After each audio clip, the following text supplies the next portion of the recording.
CannaGather. Feel free to take pictures of me. Feel free to take pictures of Kim. Feel free to take pictures of yourself. I believe those are called self-photographs.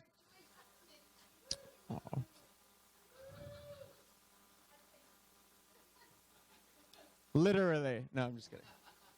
Quick show of hands. Raise your hand if this is your first time at CannaGather. That's awesome. That's awesome. Thank you. Who has been here before? I have been here more than once. Awesome. Craig has been here more than once. Show of hands. Who here is an entrepreneur? Entrepreneur, either in the cannabis industry or looking to get into the cannabis industry. Who here is an investor in the cannabis industry or outside the cannabis industry? Very cool. Very cool. So this is sort of a rough breakdown, not based on data, but like in my head, this is sort of like what I think. This is like what I think it is. I like. Well, it's at least one. It's at least one. People fit into different buckets, but I don't. Yeah, I mean, it's just like I feel like this is right. Like no one's ever been like, you know what, Josh, media is more of a 7. Health and wellness, probably 20, because we're all about health here. I'd like to give a special shout out to the folks on this screen and some more. These are the folks who you've probably interacted with in a couple different facets, either downstairs at the door, grabbing your drinks, your food, buying T-shirts, really all over the place. So quick round of applause for the CannaGather team. Thank you so much.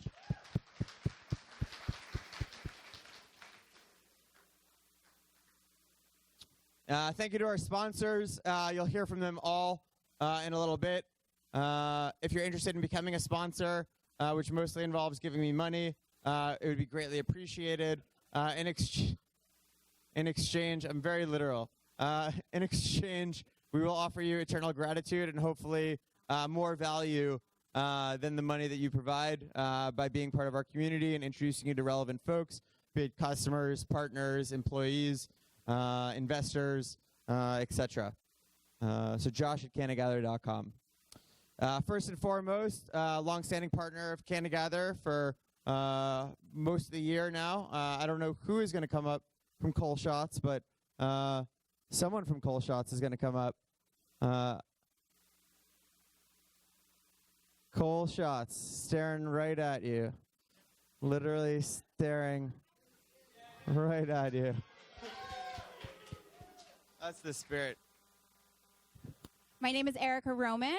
I am a former practicing attorney. I work in business development and marketing at Cole Shots. We're a full-service law firm, and we have a practice dedicated to cannabis. So part of my job is to make sure that we have the right people at our law firm, the attorneys who are involved in cannabis, right? Every one of our partners has a story as to why they're connected to this industry. We are not opportunists. We're passionate about what we do. It's very important to us.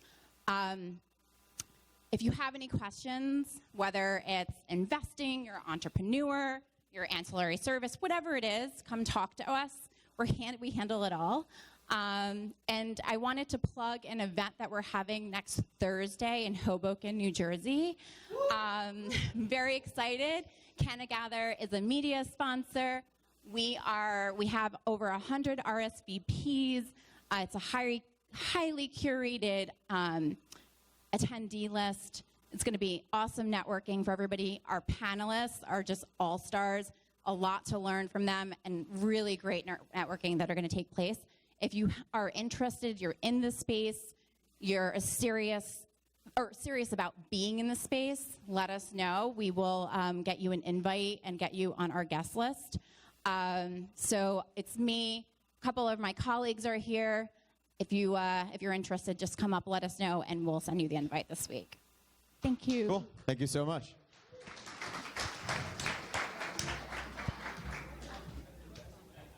Speed mixers. Drew, come on up. Hello, everyone. So my name's Drew, and I am here on behalf of Flak Tech, and our product is the Speed Mixer. It's a device that is used to process, among many things, cannabis. So if you are someone who is out there trying to take cannabis and turn it into some other product and mix it into something, say a vape oil, infuse an edible, or a personal care product, make a CBD lotion or balm, the Speed Mixer is something that you need. And we are already quite active, I guess nationally and internationally in the cannabis market, and have valuable experience in it that we are looking to share with those of you in New York. So I'm your local New York guy and would be happy to come out and do a demonstration of the Speed Mixer for you. So, thank you. Oh, and the slide. Sorry. Various things you can do with the Speed Mixer. You can grind weed really well. You can introduce distillates and terpenes into whatever experience you wish to have. It's useful in the extraction process, stripping off solvents off your stuff. Emulsifying things like getting an oil into a lotion. Purging, I mentioned infusing. If you want to infuse like a powder, that's a unique application. And whipping butters and so forth. We've used it to make something that we've dubbed super sauce, and I'd be happy to share the recipe with you if you buy a Speed Mixer. Cool. That's a good pitch. Thank you so much, Drew. Thank you. Thanks, Ben. Sorry, it's a little blurry. I'm not very good with technology, so. But I think you guys mostly get the idea. And if you're interested, they actually have one of their machines outside, and they'll do a live demo, which is pretty sweet. Indiva. Who is coming up from Indiva? There he is. Round of applause. Thank you very much, sir. Thank you. Hello. Oh. Hi, everyone. Thanks very much to CannaGather for inviting us to be part of this event. This is a lot of fun. My name's Neil Murad. I'm the CEO and founder of Indiva. We're a licensed producer up in Canada, and we're on the verge of legalizing cannabis federally in 3 hours and 55 minutes. That's a pretty popular thing to say in this room. I apologize. Sorry. So we're actually a publicly traded company, and we grow in Canada, we distribute medical products, and now obviously recreational will distribute there as well. But we do have investments in the United States. So we have a stake in a company called Bang Chocolate, you may have heard of. We also have an investment in a company called Deep Cell, which produces cannabis sugar and cannabis salt. And we're really excited to bring those products to Canada. And really what I would say is we're keen to make more of these partnerships in the U.S. And bring these great products to Canada. You guys are a bit ahead of us, I think, in terms of innovation. So happy to chat with anyone later. Have a great show. Cool. Thank you. What's your market cap? What's your market cap? 60 million? It's about a $60 million publicly traded company right there. CEO flying in for CannaGather to hang with us. So thank you so much for doing that. Much appreciated, especially with the big day tomorrow, which Kim will obviously talk more about. ProGrow Tech, you've seen Andrew come speak at CannaGather before. They brought the huge, bright light, very radiant light. Yeah, Doug remembers. I remember.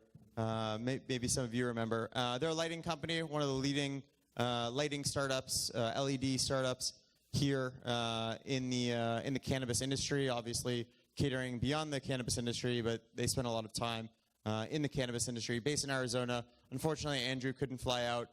He got sick yesterday, but still generously sponsoring us, even from afar and in spirit. So thank you, Andrew, if you're watching.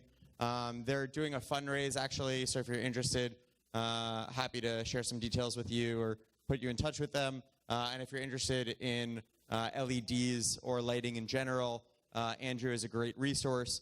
Happy to connect you directly or just give you his contact information. So thank you to ProGrow Tech, and Andrew, hope you feel better. Thank you so much. So we're gonna do the sponsors a little differently this time. So we had some of our feature sponsors. Thank you so much for that. Now we're gonna hand it off to Kim for a little bit and come back to a couple more sponsors. So without further ado, Cannabis with Kim B. Hey guys, what's up?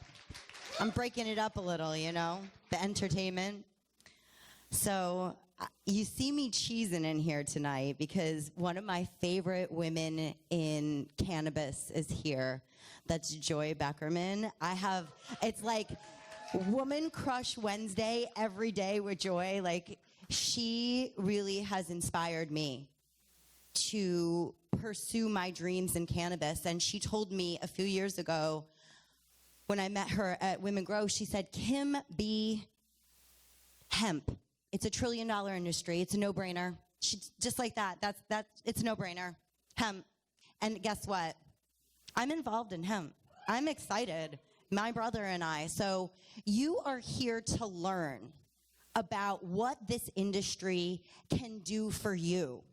So make sure you're sucking it all in, like when you're in a picture with your sister, and understand that the things that you learn here, this is an emerging industry. This is new information. This is information that maybe you haven't heard before, and this can help you grow your business. And the people in here, when Josh asked investors, you should be paying attention because those are the people that can pay to have your dream come true, right? So there's a lot of influential people in this room. Make sure that you are sucking it all in. And I love that we have a host committee 4-pack. Don't come alone. Network in a group and send everybody off and be like, you go over there, you go over there. You can work a room with a host committee, right? So if you want to make a huge presence in your community, you bring 3 friends, you get shouted out as the host committee. I'm not getting paid to say this, right, Josh? Not. I'm saying this. I don't think so. No. I'm putting it on his bill later, but put all of my pizza and drinks on Josh's tab. The pizza's free. But seriously, these are important things that I really need to point out. The people that can build your business are in this room tonight, right here. It's your choice if you want to find them or not. And I always ask, how bad do you want it? Good evening, everyone. Gather round. Welcome to the wild world of weed. I'm your plug for news and events. This is Cannabis with Kim B. Let's start things off with big news up north. Tomorrow, Canada is set to legalize adult use cannabis. The move makes it the second country in the world. Does anybody know what the first country is? I do. Yeah, Uruguay, exactly. We all been there, that's why. We're like, oh, vacation in Uruguay. This is the second country in the world to allow cannabis on the federal level. I'd recommend that y'all get involved with the market up there. But you probably already are. Hashtag, what would Brian Boitano do? In U.S. news, Congressman Roybacher revealed that Trump will soon unveil cannabis reform plan.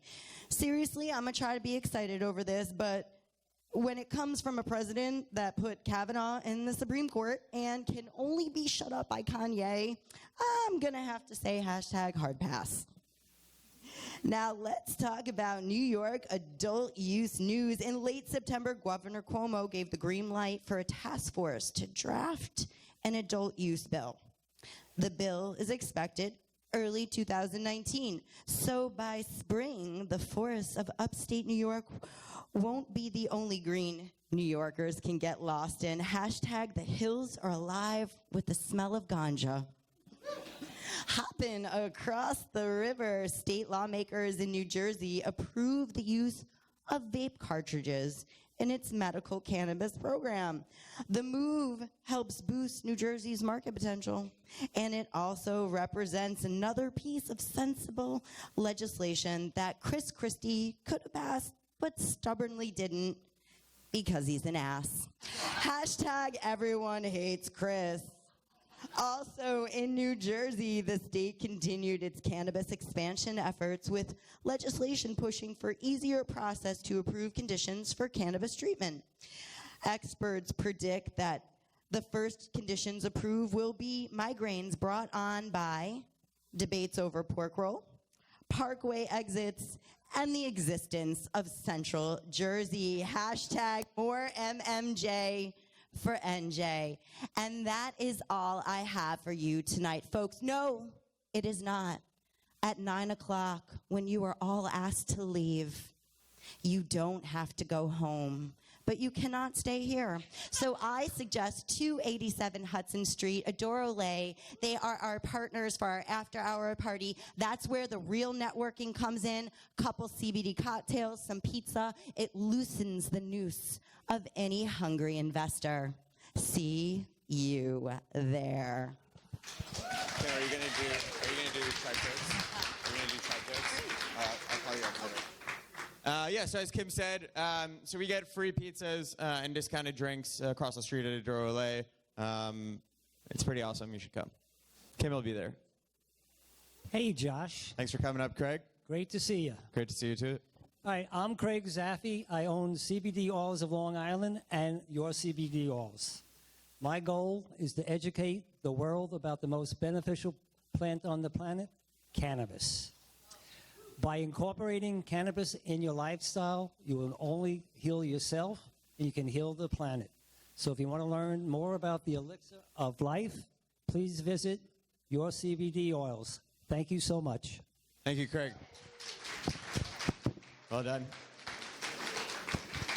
Craig's been a longtime partner. Just announced this new logo, so congrats on the rebrand. YourCBDOils.com. Do we have Galvanize? Is Galvanize here? Galvanize? No, they don't want to come up? Cool. ArcView, John. Thank you, John. Thank you very much, Josh. So, how many people here have ever heard of ArcView? Okay, quite a few. Okay, John, can you that's hold good. the mic closer? Oh, okay, good. So, ArcView, for those of you who don't know, is an investor organization. We have meetings around the world, really, but mostly around the United States and in Canada, where we bring equity investors, potential, together with cannabis entrepreneurs. And we put together a really good agenda. We have guest speakers. It's great networking, and you can learn a lot at ArcView. So if you're, I saw some hands go up before, the investors. Can I see those investor hands again? One? Oh, I saw more than that. I saw entrepreneur hands, didn't I? Well, okay, so what we do is put entrepreneurs and investors together. That's what we do. And if you want to make a lot of money, your ears should perk up at that one. Come to ArcView. Thanks. Cool. Thank you, John. Ryan and I are going to try to go to ArcView in Vegas before MJ Biz. So we're gonna work on that. Grow, Dan? There he is. Thanks, bud. Thanks for having me, Josh. I've been here a bunch of times. This is my first time sponsoring, so it's really exciting to announce our product, the Grow Strip by Grow Computer, to everybody here. Anybody that's ever grown or knows anybody that's grown has probably seen the lack of interesting technology. Everything seems to be stuck in the 80s. And what we're trying to do is to give people access to a better technology platform where they can monitor, remotely control, get alerts, automate, and even share their entire grow right from their phone, tablet, or PC. So anyone that wants to get better data or to learn from a master grower or wants to set up a weed doctor business where you can remote control someone else's grow from here in New York, anywhere in the country or the world, our platform is built for you. So we're excited to be here. We have the grow tent that's set up outside, and just for CannaGather, we have a very special price on our first batch of units of $420, which I think will resonate really well with this crowd. So thank you. Come see us. We'll hang out outside, and Thank you, Josh. Cool. Thank you. And you're on Indiegogo as well, right? Dan, Indiegogo as well? Indiegogo or growcomputer.com/CannaGather. Super easy. That's the point. That's the point of the Grow Computer. Is Jeremy here from Grow Life? Grow Life, also a publicly traded company. From there, you can purchase basically anything that you need to run your operations, your horticulture operations. You probably saw him at our last event, or Joe, who runs the horticulture division at the previous event. Just go to shopgrowlife.com. Wasn't sure if he was coming today, so I guess he's not. Mitchell's Medicinals CBD products right in front of me. Perfect. I don't think so.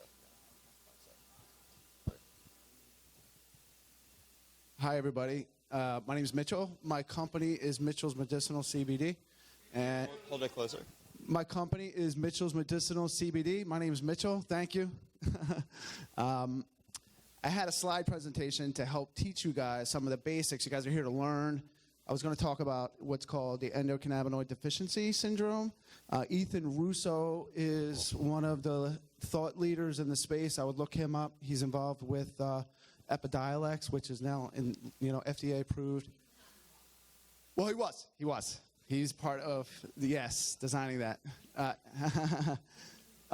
Anyway, he's determined that there are some deficiencies that we have, and that's really where I feel cannabis can get even more of a push. We focus on the science and how this can help people and kind of move away from a little bit of the stoner mentality and into the science. So by supplementing with CBD daily, you can alleviate some of these common conditions that are often hard to treat in the mainstream medical, allopathic medicine. Hello, everyone. How are you? Good. For those of you who've been here already, thank you for coming back. And for those of you that are new, thank you for joining us. We're always happy to have CannaGather here. So just to give you an idea of what we do here at Galvanize, my name is Eve, and I'm one of the event coordinators. We are pretty much like a triple threat, right? So we are a school where we have web development and data science, and we now have a Hack Reactor prep course online. We're also a co-working space. We have different companies, and we also have members who come here and work with their startups, and then we host events like such. If you want more information, you can find one of us with a sweater or a t-shirt that says Galvanize, and we'll be more than happy to answer any of your questions. Again, thank you, and I hope you enjoy yourselves. Thank you. Thanks.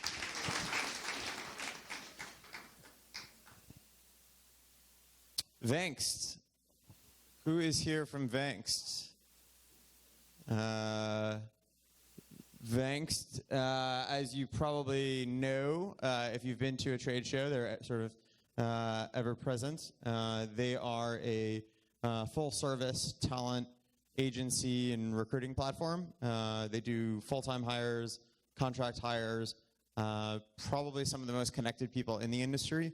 Carson Humison, who I thought was going to be here, but maybe she's West Coast based, which might explain why she didn't make it. But if you're interested in getting a job in the cannabis industry, which I assume many of you are, which is probably why you're here, they are some of the leaders, if not the leaders, in the recruiting space. So happy to connect you with them. I was just hanging out with them in Oakland at the New West Summit, and they're doing some big things over the next couple of months. So if you're interested in connecting with them, shoot me a note or check out Vangst on their website. Cool. Yeah, that would have been helpful. VANGST. Vangst. Thanks. V as in Victor. Angst as in angst. But mainly the V. V as in Victor. Vangst. Rooted Life. Who shall join us from Rooted Life? Will someone join us from Rooted Life? I know that they're here. They might be at the table. That's a good point. Kim, do you want to chat about Tribe Tokes? I just want to shout out to my content writer, Andrew. He literally writes all of my funny shit, so I just wanted to shout him out really quick. So my business partner wrote this, which I think is hysterical. CannaGather Tribe Tokes announcements for K Bizzle. We have some fun announcements tonight for Tribe Tokes, which many of you know is a vape brand and distribution company right here in New York City, ran entirely by women, that I have recently joined as a managing partner. First of all, we are throwing a private shopping party at our new showroom in the Meatpacking District in 1 week. So next Tuesday night, tickets are $25. What? But you get a $25 shopping credit, plus drinks, hors d'oeuvres, a CBD dab station, and you can get the tickets by going to Tribe Tokes Instagram and clicking on the link, or going to my Instagram, Cannabis with Kimby. All the info is on there. Second, we're doing a business card drop at our table tonight, raffling off $200 in swag off of our two sites, Tribe Tokes and CB Dizzle. CB Dizzle is our new CBD marketplace. So if you go up and drop your card in our little box, $200 worth of stuff. We got dope stuff. Third, we're collecting consumer feedback because we actually care about what you think for our CBD vape. So if you purchased one tonight and send us a written review or a quick selfie video tutorial, we will mail you a second vape for free, because we care about you. So thank you so much, and please swing by our table if you have any additional questions. Rooted Life, they're our neighbors. Thank you, Kim. Rooted Life. Hi, my name is Danielle Smith. I'm with Rooted Life. Rooted Life is a premium CBD wellness company, and we're here to simplify the full CBD experience. So we start with offering quality products that are all USA grown, manufactured, third-party lab tested, and then we educate our consumers with our doctor on staff, Dr. John Talleyrand out of Medican, who has over 15 years of cannabis experience.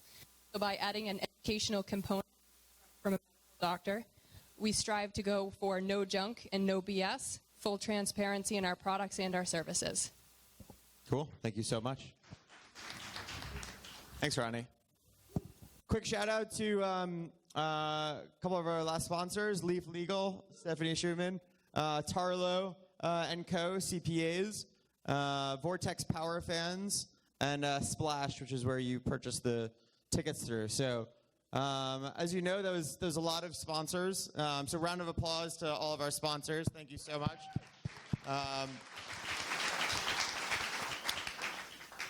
I feel like it's just a good sort of overview, different companies from across the industry, and from across the country for that matter, or world, arguably, Canada, international. So be sure to check them out. Be sure to chat with them. Hopefully they'll all come to the after party and you can engage with them a little bit more deeply. A lot of different folks to connect with. Did you want to chat about New Jersey? Okay, cool. And in addition to connecting with them here, we got some more. Oh, I got some fans. Cool. All right. How many people are paying attention to New Jersey in the room? That's not enough. If you're not paying attention to what's happening in New Jersey, we're going to go legal before New York. Clap for that. That's very important, yes. I know you New Yorkers don't like it, but we're going to go legal first. So a quick update. Potentially on October 29th, we will have an adult use bill. Now, when Josh asked how many entrepreneurs in the room, I saw at least half of the room raise their hand. So if you want to get into the cannabis industry, pardon my French, bring your ass to New Jersey right now, because we are getting ready to go legal. Now, we already have a medical program in place, so that's already done. And we have some of the, can I shout you out, Leslie? So Leslie Hoffman is here with Harmony. They're one of the licensed operators in New Jersey. And there's a couple of people I know in here that applied for one of the licenses, so that's fantastic. But if you are dead serious, I say this at my New Jersey event all the time, if you are dead serious about getting into the industry, get a path ticket, get across to New Jersey and get started. So on October 30th, we're going to have an event in Trenton, New Jersey. Why Trenton, New Jersey? 108 companies applied for a medical license this past summer. 145 applications got put in. 45 of those applications went to Central Jersey, which I think Kim destroyed a little bit earlier. 30 of those applications were for Trenton, New Jersey, the capital city of New Jersey. So if you want to learn about a place to go that has the potential to build a $1 million industry, or you want to bring your ancillary service over to New Jersey, come to our Trenton event. We're going to show you the town. We're going to have an event at a very amazing bank that got established in 1906. So it's one of those really nice, huge, historical banks, right? So make sure you come out. If you have any questions, feel free, reach out to me, the guy over there standing, Anthony, or if you really want to get intimate, speak to Leslie. She knows everything about this industry. So I hope you guys have an amazing event, but come out and see us. We're making things happen in New Jersey. Thank you, Ronnie. So this is actually the venue. It's pretty fancy. Well done, Ronnie. So our next event here in New York, we were going to do it on the 13th, which, as some of you may know, is the day before MJ Biz in Las Vegas. It seems like a lot of our sponsors were very excited to partner with us in December as a result of that date. So we decided to push it back to the 20th. So we haven't lined up what exactly our schedule will be. Until that point, it'll be early bird pricing of $20 per ticket. But we will definitely have CannaGather on November 20th. And so, by the way, we do have a $50 off gift card, or gift code, I should say. If you go to MJ Biz's website, MJ Biz Daily or Hemp, the Daily Fact Book is... It's apparently Joy Beckerman approved. So if you go to MJ Biz's website, or if you want the link from me, they've offered us $50 off, as well as a discount to MJ Biz if you're interested. So ask me about that. If you're going to Vegas or interested in going to Vegas, go to nextevent.cannagather.com. We'll see you here on November 20th. It'll be awesome, I promise. Please believe me. And without further ado, Joy Beckerman. Thank you. Thank you. You'll sit here. Oh, thanks. It is always a tremendous honor to be able to address the CannaGather crowd, and you never cease to amaze me. What Josh has created here, I think, is phenomenal. The entire CannaGather team, Tia, Ronnie, Josh, obviously, Thomas, Anthony, just thank you for what you've created here. This is an incredibly important part of building this community. And if this doesn't work out, man, do you have a second career in comedy, brother? My mom doesn't think so. I do. I just really do. We're all cracking up. So I see Steve Bloom came in the room. Steve, will you raise your hand, brother? Oh, there he is. Yes. Anybody else? Steve Bloom, thank you for being a warrior even before my time in this movement, brother. Always wonderful to see you here. Thank you, my brother. I am the principal of Hemp-Base International. It's an expert witness and consulting and legal support firm. I'm also the president of the Hemp Industries Association, which was founded in 1994. It's our nation's premier trade association. And just last night, even though I'm on the national board of directors, our board of directors had to approve the New York State chapter, and we now have, it's not even 24 hours old, an official New York State chapter of the Hemp Industries Association. And I'm incredibly honored to sit on the National Board of Directors for NORML, the National Organization for the Reform of Marijuana Laws, founded in 1970 in Washington, D.C. in direct response to marijuana being included as a Schedule I controlled substance in the Controlled Substances Act.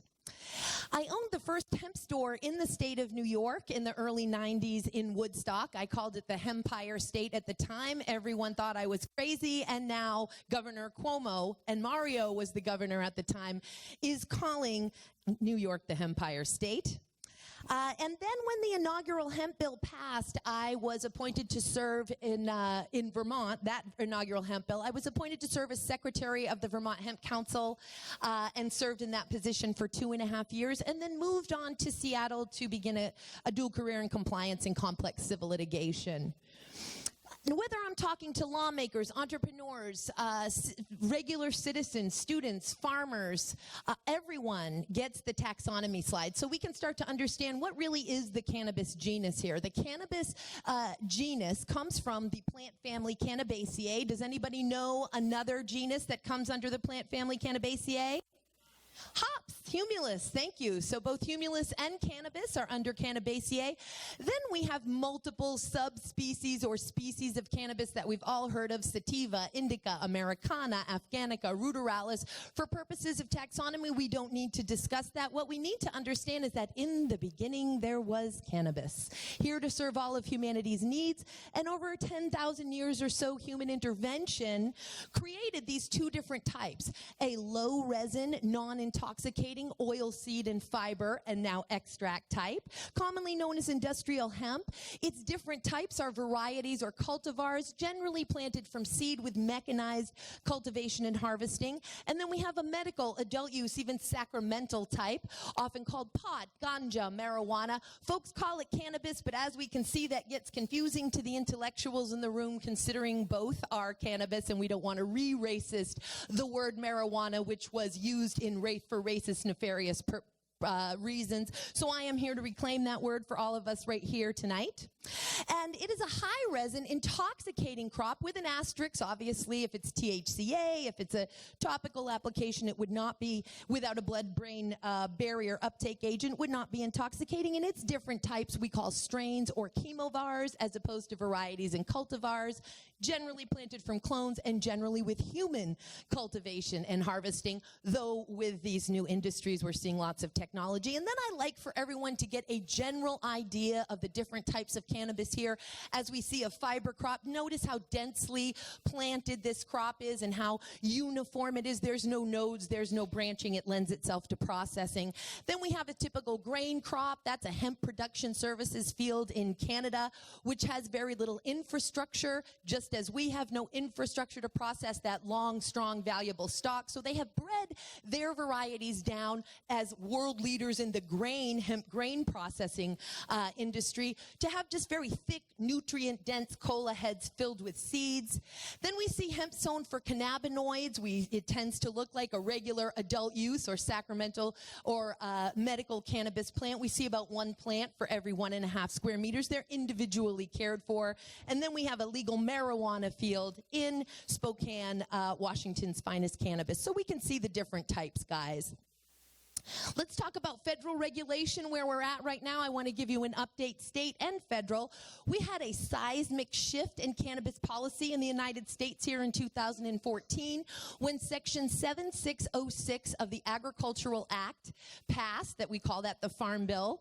And it's called the Legitimacy of Industrial Hemp Research. It starts out with the glorious words, notwithstanding the Controlled Substances Act, meaning not subject to the Controlled Substances Act. And it's the Fed saying, not all 50 states, but in your state, if your state has passed legislation to cultivate hemp, then the feds give the okay to institutions of higher education and state departments of agriculture in that state to promulgate rules for something called an agricultural pilot program.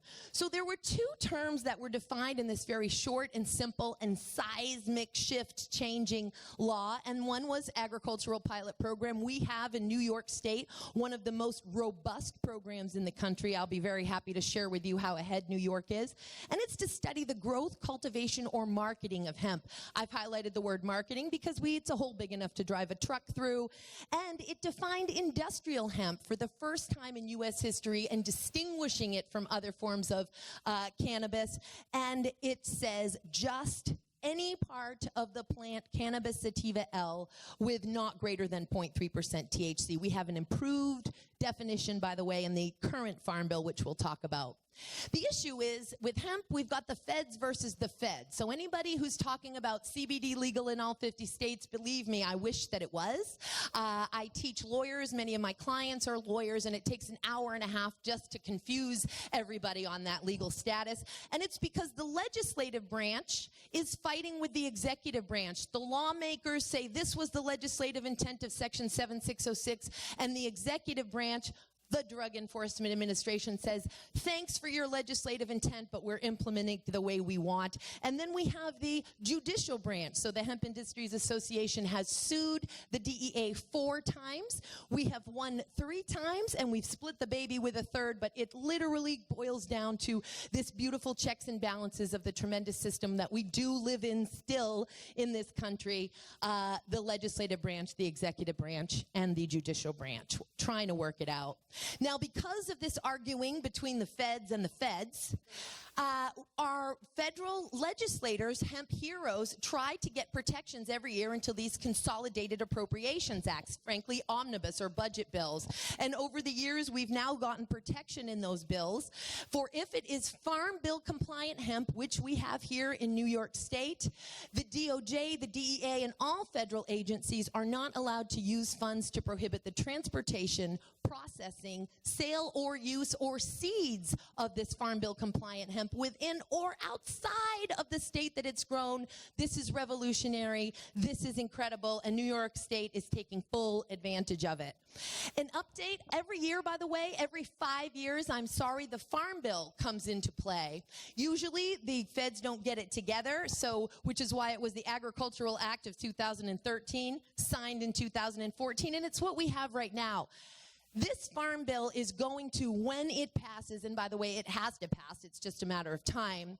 Right now they're fighting about work requirements for food stamps, and that's what's holding up the Farm Bill. It has nothing to do with hemp. There is bipartisan support, but it amends 6 acts, not just the Controlled Substances Act, which will legalize industrial hemp as an agricultural commodity in the United States of America. It amends the Federal Crop Insurance Act. It amends the Critical Materials Act. It amends all of the acts that are necessary to remove all ambiguity, which we have been experiencing and living under since the original Farm Bill. We live under this confusion again because of the feds versus the feds, where the DEA is constantly putting forth guidance, and I use that word loosely, guidance that is conflating and confusing to state agencies, departments of health, departments of ag, and federal agencies, and we're done with that. We're done having to live under that confusion, and so our federal legislative heroes have improved all of that language, and we've also improved the definition of hemp. We have dropped the word industrial, guys. That wasn't me. That was the feds. They said, screw this industrial. We don't need that. And we've now included the term derivatives, extracts, cannabinoids, compounds, isomers, salts of isomers. That needed to be said because the feds, the executive branch, doesn't seem to know what any part of the plant means. Any part means any part. Drop the mic. But the DEA disagrees that any part means any part, so we had to define it for them very clearly this time. I wanted to give any investors or folks looking to get into these trillion-dollar industries some market data. I know you CannaGather people like market data. So see how we are the largest importer in the United States. Of all countries in the world, we import the most industrial hemp raw materials and manufactured goods. I want you to know that these numbers do not include Whole Foods or Costco, so they're actually grossly deficient because those 2 companies are huge purveyors of industrial hemp products, and we don't have that market data. So understand, though, that we grew in 2017 about 16%.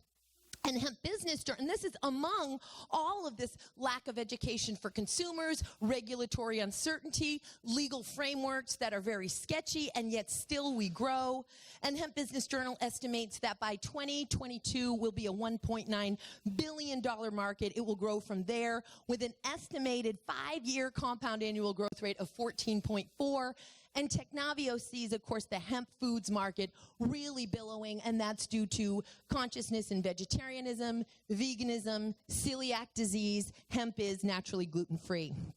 I wanted to give you a breakdown of the 2017 market so you could get a picture of it. Obviously, we see that CBD has topped the market there. Then personal care, industrial applications, food, consumer textiles, supplements, and then other consumer products. So that's the makeup for 2017.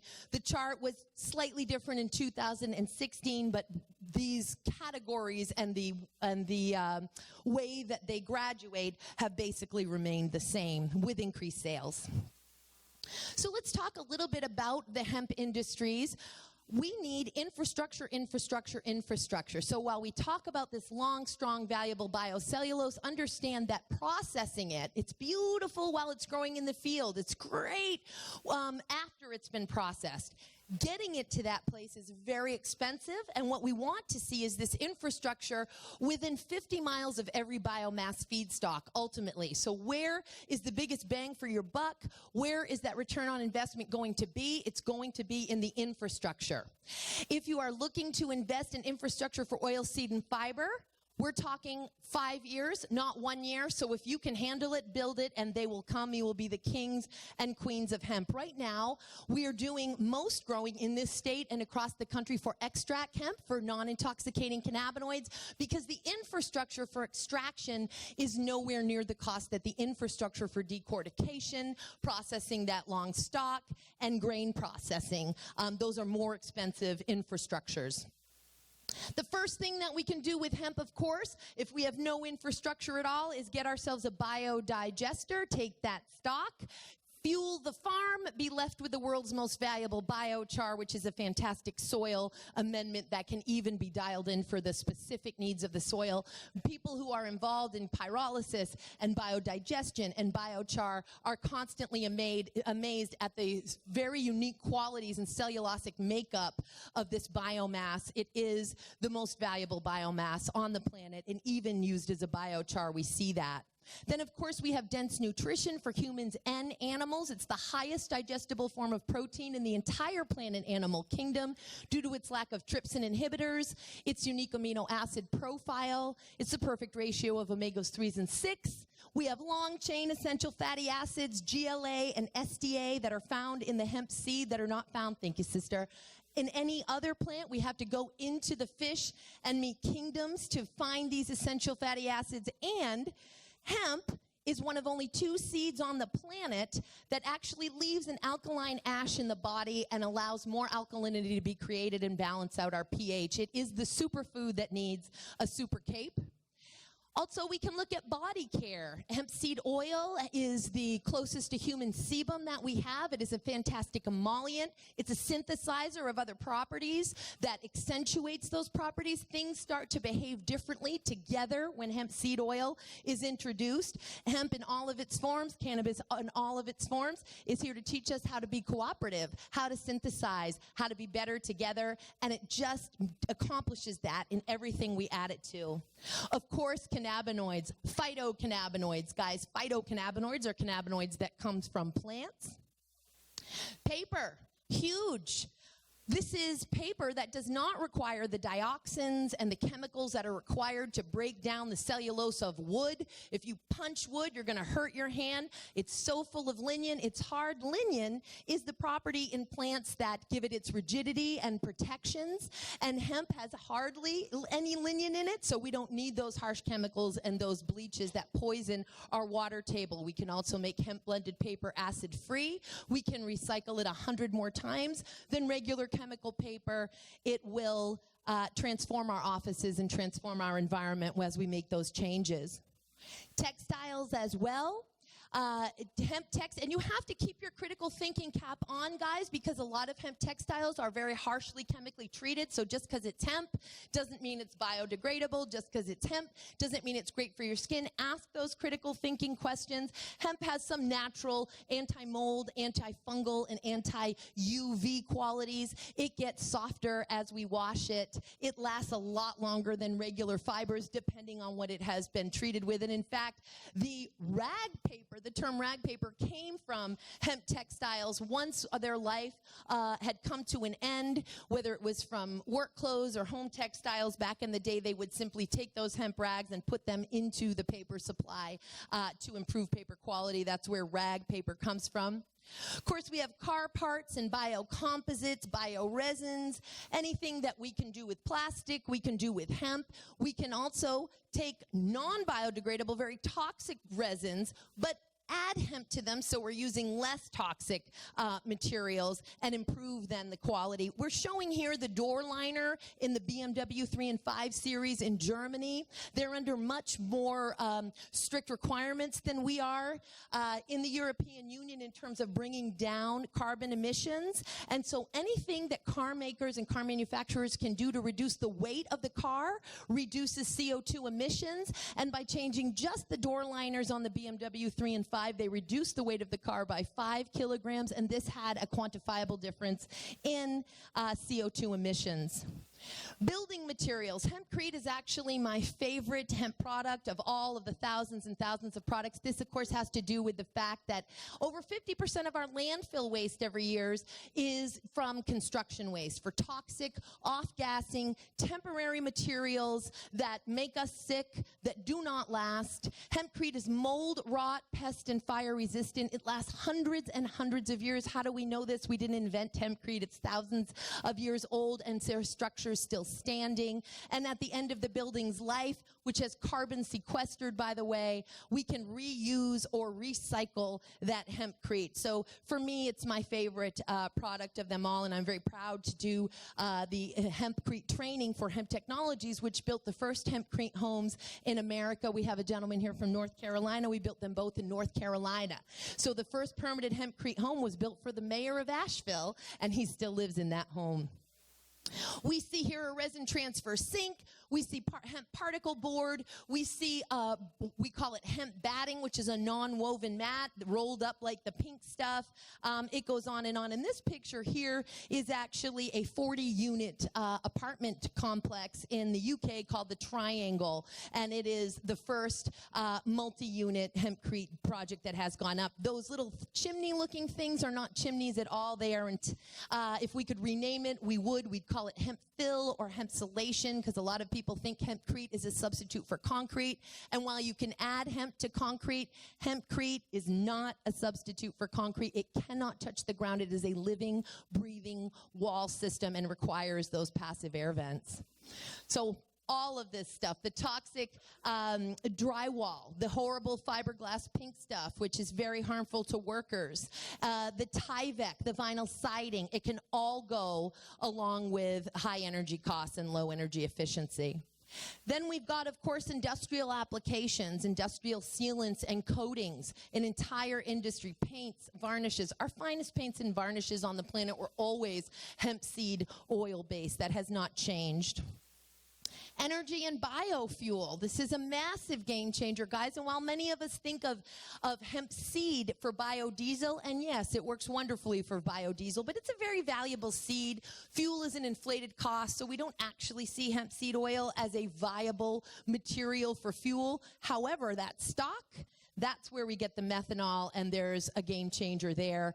And also, for supercapacitors, which we'll get to here in terms of energy storage.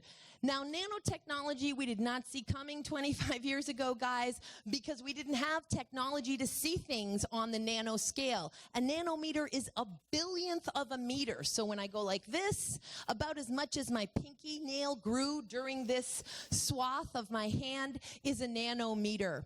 Well, on the nano scale, we have surface area and strength, hemp biocellulose, second only to graphite whiskers and carbon nanotubes, which in and of themselves are cost prohibitive just for research and development, to say nothing of being able to manufacture products that mere mortals like you and I could actually afford on regular store shelves. So when we talk about going from graphite whiskers and carbon nanotubes to a fast-growing renewable resource and accomplish 98% of what graphite whiskers and carbon nanotubes can, it is a huge game changer, and we specifically recognize it as energy storage and for supercapacitors. When we think of supercapacitors, think of a monorail or a material that can hold and conduct huge amounts of electricity at once, hold it and release it.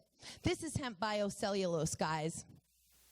Let's talk about the Hempire State for a second. Let me give you that update. And that picture was taken just 2 weeks ago at a legal industrial hemp field in New York State, the Caravellos, and they are licensed hemp farmers. That was a tremendous day, being able to tour industrial hemp farms for the second year in a row.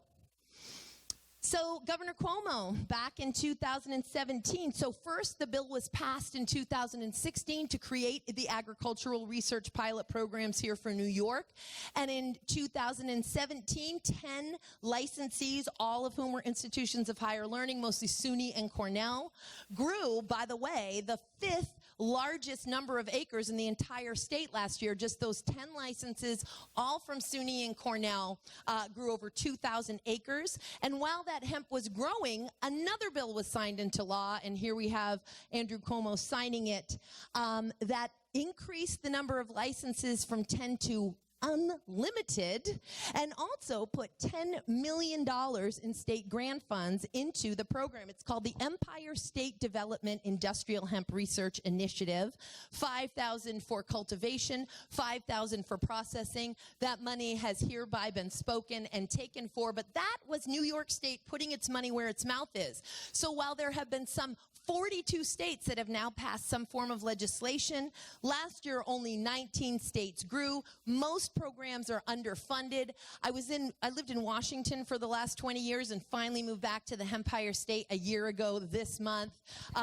Washington, it took us 4 more years to legalize hemp after we legalized adult use cannabis. We had had medical cannabis legalized in Washington since 1998, but it is an unfunded program. It is basically non-existent.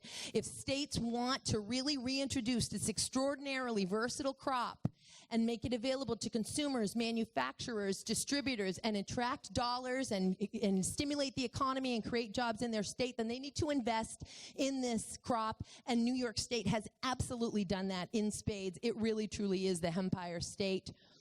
And I wanted to give you a little update on where we're at right now. So we went from 2,000 and approximately 4 acres grown last year in this state. About 3,400 were permitted to grow this year. Not all of them did grow. One of my own clients thought that he was going to grow 200 acres of CBD hemp. He ended up growing 37, which is good. 200 acres of CBD hemp is a lot to start with. Even our experienced farmers were experiencing some losses. So I'm glad that those numbers went down, because what we don't want are unsuccessful crops. We want successful crops, and that's why sort of this research program has been a blessing, because if we didn't do it under a research program and we had the failed crops that we see because we're doing variety trials, I mean, we are reintroducing this ancient grain with no genetics from this country other than what we call feral hemp, it would not be good. Folks would say, you know, the hempsters have been screaming about what a great crop this is and all the things that it can do, but it doesn't really grow here, so So it's wonderful that we've had this research sort of pathway.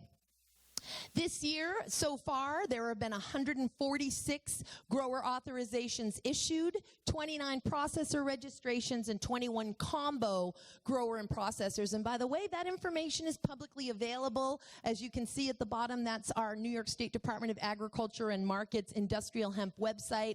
And they always post and update the latest list of research-affiliated processor authorizations and registrations. Now, there are some major changes to the program. A few months ago, they did stop taking applications to grow CBD or extract hemp. I hate to just call it CBD, guys, because I have friends all over the world, and believe me when I tell you, in Europe, they're like, oh, joy, CBD is so yesterday. I'm doing CBN and CBG now. So remember that as we move forward. It's cannabinoids. It's not all about just cannabidiol as much as we love cannabidiol, right? There are at least 180 cannabinoids, and we're just learning about all of them, THC and CBD being, of course, the most prominent. So they stopped taking those applications and moving over to oil seed and fiber because they want to increase that research and have plenty of extract hemp growing. And by the way, when we say extract hemp, that can also mean terpenes. There are, in fact, hemp growers growing for terpenes, guys. It's pretty wonderful. They are still accepting applications for oil seed and fiber. Believe it or not, here we are in October.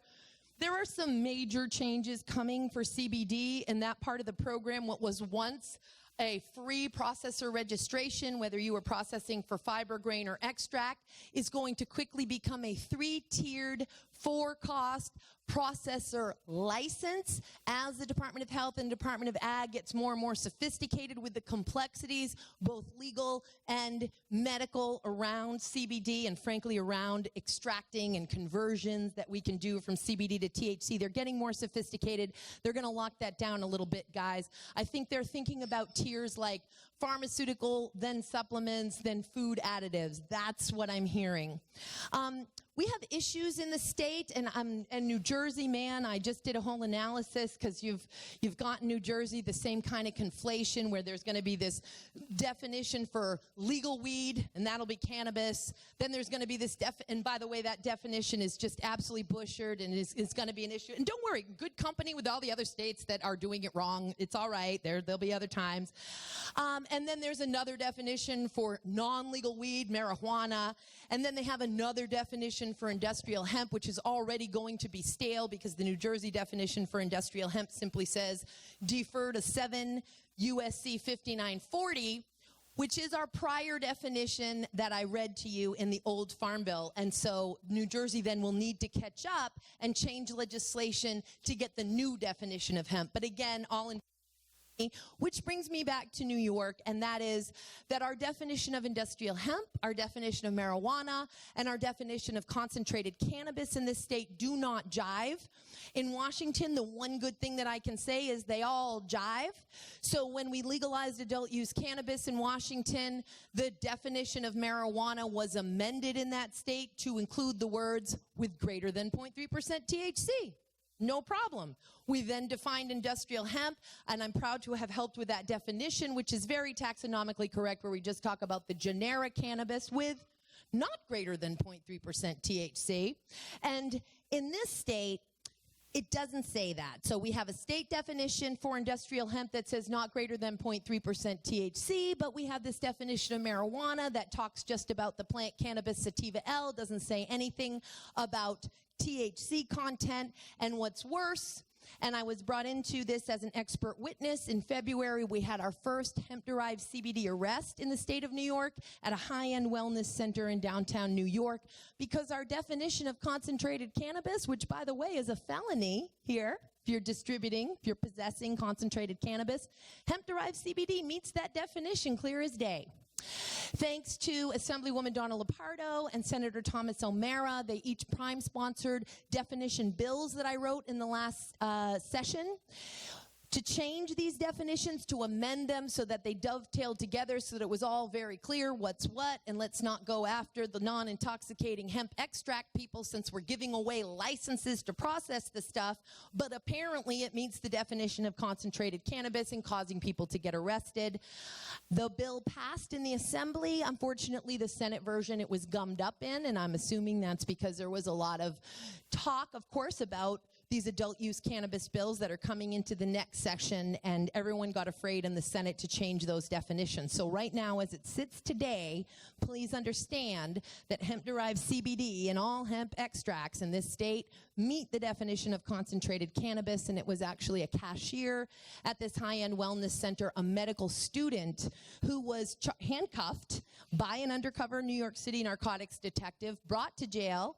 She was abandoned by her employer. She was abandoned by the private labeler, but the raw materials supplier, a Farm Bill compliant hemp grower and processor, Bluebird Botanicals, who is a premier member and tremendous advocates of the Hemp Industries Association, got me in as an expert witness to get that case dismissed and sealed. And again, it is thanks to the government officials that I had access to that got this poor gal out of trouble. A privileged white gal. So I don't know what's going to happen when that demographic is not available and there isn't a Joy Beckerman and there isn't an expert witness. So please be careful. The racial disparity in the drug war is pretty tremendous. And again, class 1 felony here. I do want you to join us, guys. You can join the chapter for free when you join the HIA, and you can go to joinhemp.org in order to do that, and just from the drop-down menu, pick the New York chapter. It's free to join the chapter. It's all kind of different scales of membership dues to join the Hemp Industries Association. We are also having our 25th annual conference in November next month at the Hilton LAX. That's a 3-day conference.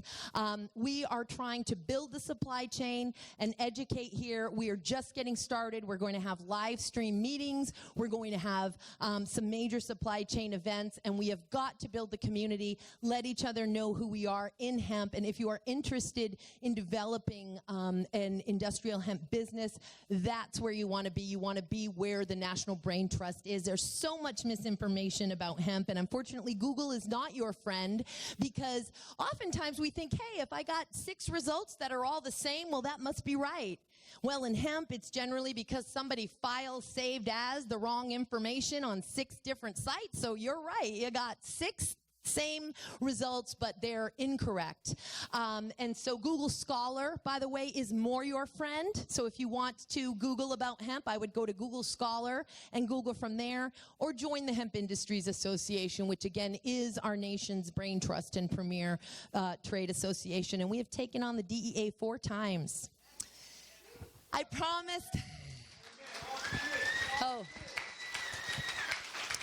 I promised Josh I would do my best to keep it at 15 minutes in case there are any Q&A. Thank you so much, Joy. Thank you, my brother. So it is 9 o'clock. If you have to go and are not able to stay for the after party, then that's totally understood. We appreciate you coming out. But I guess let's do, I have 1 question myself, and then 2 questions from the audience, and then we'll go to the after party. So I guess the first question, what do you see as the biggest opportunity in hemp over the next couple of years for the entrepreneurs in this audience and the investors in this audience? So, extracts are obviously a less expensive infrastructure. There's concern, of course, about saturation. There's concern about it being kind of a low-hanging fruit. So I'm going to say food, body care, because that infrastructure is a little less expensive. But if your ROI can handle it, fiber, but it's in the infrastructure. So I would say extracts for the immediate grab, food and body care and oil, and then we go into fiber. But food is major. And I guess when you say infrastructure, what does that mean? Infrastructure means the equipment and the manufacturing processes necessary to take this plant and turn it into a product. So I get a lot of folks, Jeffrey Silberman just left, an FIT professor who is a textiles master, folks say, hey, I want to grow hemp in my backyard and make t-shirts, without understanding that there are tens of millions of dollars in equipment between the growing of that biomass and the processing of that fiber to even get it into a textile, and then it goes from the textile manufacturing factory into the garment manufacturing factory. So all of that equipment is infrastructure. Let's take 2 questions. Jared.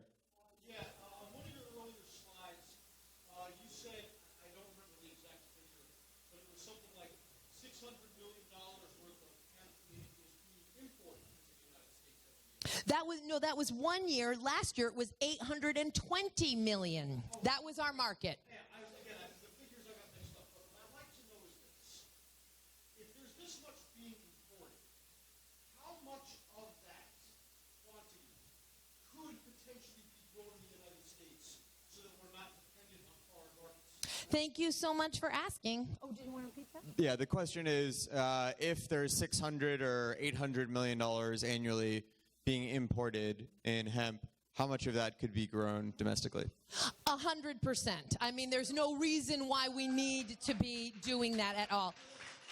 And we can supersede that. So, for example, and I wanted to give this as a sort of a demonstrative for you, they started regulating industrial hemp and reintroducing that crop in Canada in 1998. Last year, they were up to 123,000 acres. They've grown almost every year up to 123,000, and that took 19 years. In 2016, this country grew 9,700 acres. In 2017, this country grew 25,900 acres. We more than doubled it. This year, we're going to see a doubling of that. We are exponential. We're not going to wait 18 years to get to 123,000 acres. What we need, though, is that infrastructure. We're asking farmers to grow a biomass for which there is very little infrastructure, and we're asking investors to invest in an infrastructure for which there's very little biomass. We need one foot in front of the other. We need those investors, guys. Build it, and they will come.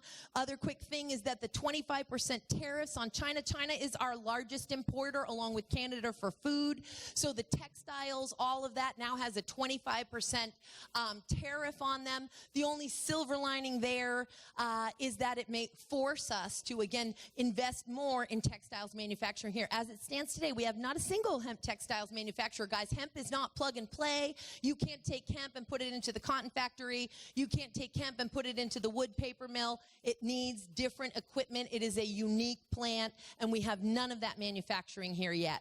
So let's do one more, Doug, and then we'll go to the after party. So you mentioned before possibility of what may be happening with the 2018 Farm Bill. I mean, that I think will change everything as you know it if that passes. What kind of industry do you see, assuming What's going to happen after McConnell, everyone's favorite Senate Majority Leader, passes? I mean, he's my favorite. I don't know about you guys, but Mitch McConnell is my favorite current Senate Majority Leader of the United States Congress. Joke is he's the only Senate Majority. He's still my favorite. I'm just saying. So hypothetically, if he were to pass this, what's going to happen? So what's interesting, my world revolves around agriculture, so there actually is no choice but to pass it, and there's bipartisan support, so they have to pass it for the farmers. They're now waiting till after the midterm election, so it will. It's going to just completely launch us, right? Because it is, again, allowing for federal crop insurance, removing it from the Controlled Substances Act, and it amends the Agricultural Marketing Act of 1946, which is where we actually define crops as agricultural commodities. You don't just say, I deem it an agricultural commodity. You have to amend the act that controls what are true blue agricultural commodities, and that act is amended there. So it really launches and opens up the investment dollars. Doug, by the way, Doug Green of Empire State Normal has just asked this question. Thank you, Doug. It will remove all of those barriers and really launch this crop for banking, for investment. Again, what prevents investment? If you can't insure a crop, that's problematic, guys. This allows it for federal crop insurance, like Canada has had federal crop insurance all of these years. It's a total game changer. It'll be a revolution. Raise your hand if you had a good time. Awesome. Thank you so much, Joy. Come to the after party. Get tickets for New Jersey. Get tickets for November. Get tickets for every one of our events. Make sure you guys